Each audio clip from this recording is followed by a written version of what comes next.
What's up, guys? Matt the Rats Pals, and today we've got the third Game Journal entry. So, I'm going to be talking about Fire Emblem Three Houses. Steven did a discussion post about this level design, and I am going to be doing something similar and also talk about narrative, because that is a key factor in this specific level. So, previous ones talked about a feature, like a specific feature, why it works, why it doesn't work, or what would you do differently. And that's kind of what we're going to focus here in Fire Emblem. I'm going to give you a brief discussion on Fire Emblem and something that this game is different and something that I really like about this game. But then we're going to get into talk about this level and why this level just completely falls flat and it just does not work as a level. And it's probably the worst designed map in the game, I had to say.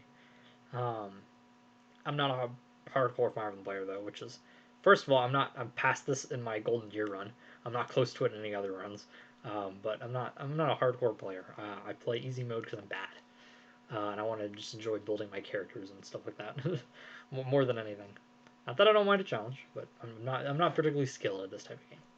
So Fire Emblem is a tactical, or is a turn-based RPG strategy game. You learn about strategy games like a chessboard. You've got a map. You move places, different people, different places, classes have terrain effects. The flyers can fly over everything in this map. The infantry units are kind of just stuck to a very corridor kind of heavy map. So you can see there's not many more spaces, more than two places wide. Um, and yeah, what makes this game different than other Fire Emblem games, though, is normally characters are in a class. And I think in the older games, they're just that class. And newer games, there's seals that can change them to other classes. So you have, like in Fates, because that's the one I know the best, you've got I forget exactly what it's called, Heart Seal, which changes to the alternate class for a character. You've got marriage seals if they're support ranked. You've got friendship seals if somebody's plus rank with somebody, they can switch to their classes, their partner or their friend's class. And that gives you some more options. You get some cool skills because of that, which is neat. But in this game, you play as Byleth, a professor, or you can name it after yourself or name them after yourselves, I guess. You play as Byleth, who is a mercenary who is hired to teach as a professor for unknown reasons because you don't have any experience doing that. And you choose one of the houses, and you teach them, and you grow attached to that house, in particular.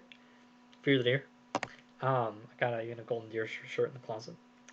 Big golden deer fan, a big Claude fan. That's why I chose Verdant Wind to be the background. Claude is the best, maybe my favorite character of all time. Um, but anyway, unlike other games, you teach them and you get to choose what they want, what class you're going to put them in, and you can give basically any item to a character. I give basically every character a bow in this game because it's really useful. Previously, you'd have javelins and like hand axes, and Fates you had a Kodachi, different types of ranged weapons for melee that couldn't follow up, but you could maybe sit and put yourself in range and at least counterattack somebody. And you're not melee locked in that way. You got a ranged weapon, but the bow's just nice being able to just give anybody a bow and pew, fire off doubles if you're quick enough. A follow-up attack if you're quick enough. So that is one thing I love about this game. It's tons of customization in that way and makes for limitless amounts of playthroughs, especially if you get the DLC because there's some really cool DLC classes as well. Um, and you can just do so much and put people in so many different classes. There's there's a different cavalry and then a flyer as well, magic class, which is really neat because that's the one thing is magic can only be used by magic classes. So you do have to be in a magic class specifically to use spells and stuff. But otherwise, you basically can do anything you want, and that's really cool. So now let's talk about this level here. So in Through Houses, there's a time skip. This is right for the time skip, and you promise for some event that's going to go on at the church, you're going to meet back, and you come back. Spoiler alerts, by the way, if you haven't played Fire Emblem in this game, you come back. I'll try to keep it a little like not too bad because you see the time skip in the trailer, and you can tell this stuff is happening in the trailer. But war has started, and the monastery is in ruins.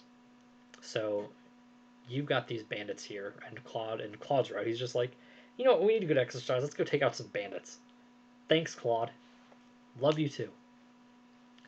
And because of that, the narrative there, you're going to meet back on this date, this festival or something. Or what the date of it at least.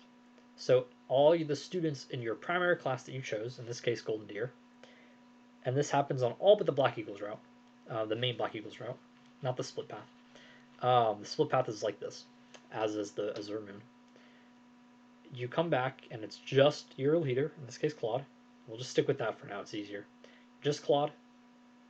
And as you've seen if you're watching the gameplay, different turns, different pockets of units on the other side of the map, on different corners of the map come in. Normally, you get to choose who you want, and you get to choose where they're going to spawn in.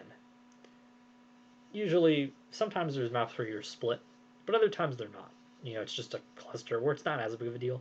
But sometimes it is split where you can strategically outplace these people here. You do not get that in this map, because the monastery students come back. It's supposed to surprise you. Here's how they look, time skip. Here's how they look, which is cool for a narrative perspective. Are your students going to come back? They do. You get to see their time skip designs, which was an awesome thing to see because I stayed pretty blind for that myself.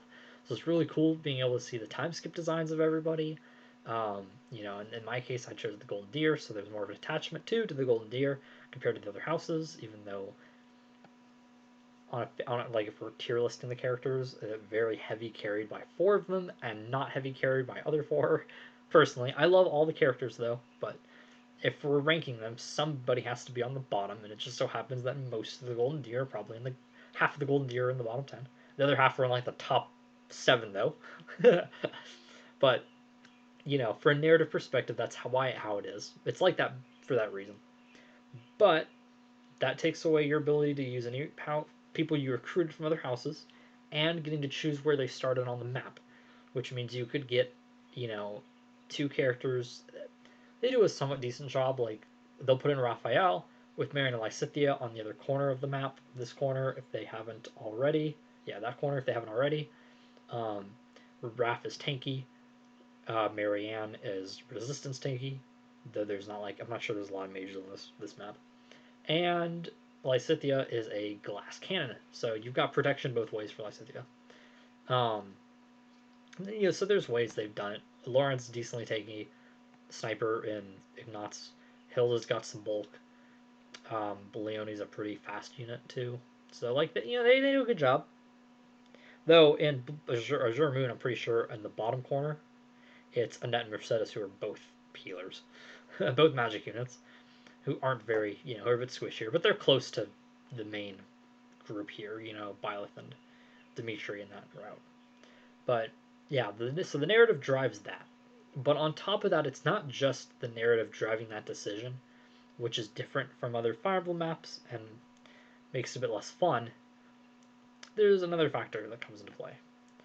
And Fire Emblem is historically, originally, I'm not sure what game started this. I assume it's Awakening. It could have been another one, though. Could have been like the Radiant series or the remakes of the first games.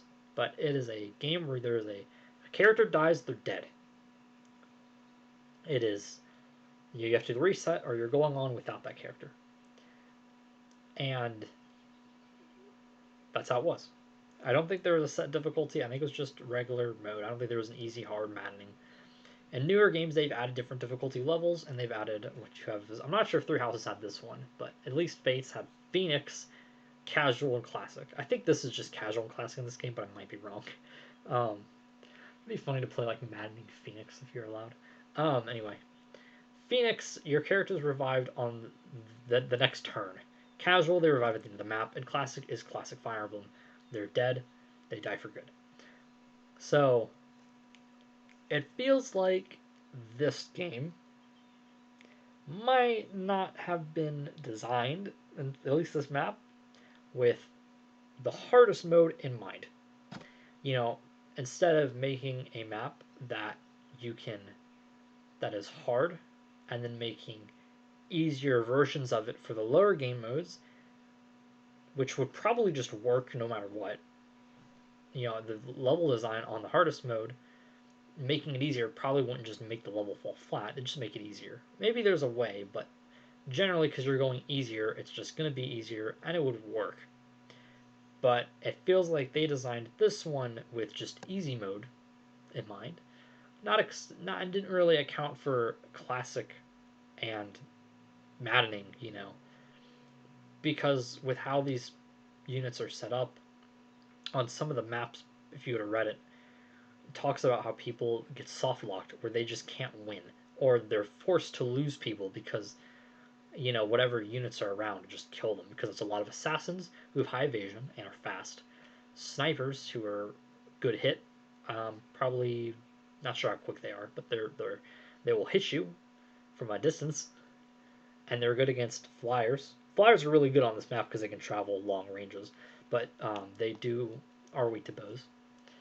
And there's brawlers who basically are like brave weapons in other games where they hit you twice. And then if they're fast enough to double, they'll hit again after that twice. Punch, punch, right? Instead of just attack with my lance, you hit me, attack with my lance. It's punch, punch for damage, get hit, punch, punch if you're fast enough.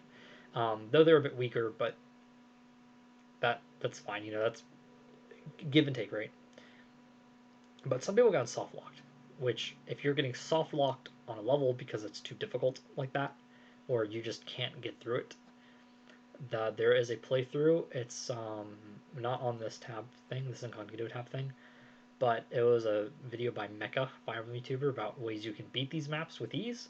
But most people don't know those things, so a lot of people just struggle through this map because you don't have your full party you normally have. It's just loaded with enemies, enemies that are particularly difficult classes to fight, and some people just get to a point where it's like, what, they can't get through it. It's just not a good design, and I don't know why they did it the way they did. I'm just, I'm kind of, I don't know. I'm just dumbfounded because I would think you make the game with the classic harder modes in mind and just make them, easier versions of them, not what seems to be easier versions, and then just loading them up the difficulty to where the maps just don't really work how they're supposed to. Nothing about this map really works. Some people do like it, and I think it's not too bad, but a lot of people have massive troubles with it. You don't get to set up your characters beforehand either, so if you get a skill, the last map, then you can't even activate the skill for this map, going into it, because there's no gap between the. It's just dialogue. There's no level set up between the time skip, the last level after the time skip finishing it, and the first one before. So, yeah, that is my spiel on Fire Emblem Three Houses, on Reunion at Dawn, or Hunting at Daybreak, as it's also called. The music of this one is really good, though. It's one of my favorite songs in the game. Best one is Feudal Flowers, in my opinion. Both versions are really good, but Chasing Daybreak is probably my next favorite.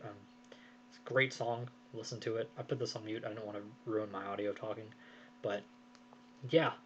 Oh, there's one thing. I was trying to think. There's something else I was going to say. The other thing, too. Because it's only your students who come in, and not other classes you recruited, if one of your students from your main house dies, or you chose not to use them, then they either come into this map way under leveled, or they don't come in at all. So you're just short manned. Um, and I forget exactly. We're going to use a quick Google search real quick just to make sure I've got what this is right. But we're going to look up Fire Emblem Iron Man run. I remember hearing this at one point. What is an Iron Man? Yeah, a playthrough with no resets. That's what. I thought it was something along that. So Iron Man runs in particular are really difficult because of this map. Uh, if you lose somebody earlier, they're not here. It makes this one even more difficult, and it makes Iron Man runs on this particularly more challenging. Which is, to be fair, an extra challenge. Not resetting. Even the old games, you could just reset if you wanted to. It's an added challenge, but compared to other games, I mean, this is more nightmarish from what I'm aware of and what I've heard people say. Um, More closer when the game released, people trying this. It's just they don't work near as well because of this map. Just a bad, bad, bad level design, and the narrative is entwined into there. Because part of the reason it is bad design is because of the narrative. And when you play on easy mode, love the narrative. It works amazingly, but it just does not work at all in the hard mode. Which, again, given that Fire Emblem started as harder, it needs to work on the harder modes first, and just make it easier. That's how I see it, because I feel like levels. If you're playing on easy mode, the levels are going to be easier anyway. So I don't think the level's just going to fall flat where it just doesn't work anymore because it's easier. But you can break it by making it hard in the wrong way, and that's what this one does. So that is my spiel on Fire Emblem Three Houses. Tell me what your thoughts are in the comments below. If you're a Fire Emblem player and you've played harder difficulties, let me know how this map is for you because I'm really curious. Especially if you play on like Maddening. I've heard it's not as bad on hard, but Maddening in particular is really tough. Um, because I will say this is just off a little bit of research and some research and looking at Reddit as you can see what people have said, um, and just other things that I've heard more than playing myself because I've never played on Maddening. So yeah, hope you guys enjoyed. Remember to like, comment, subscribe, and I'll see you guys later.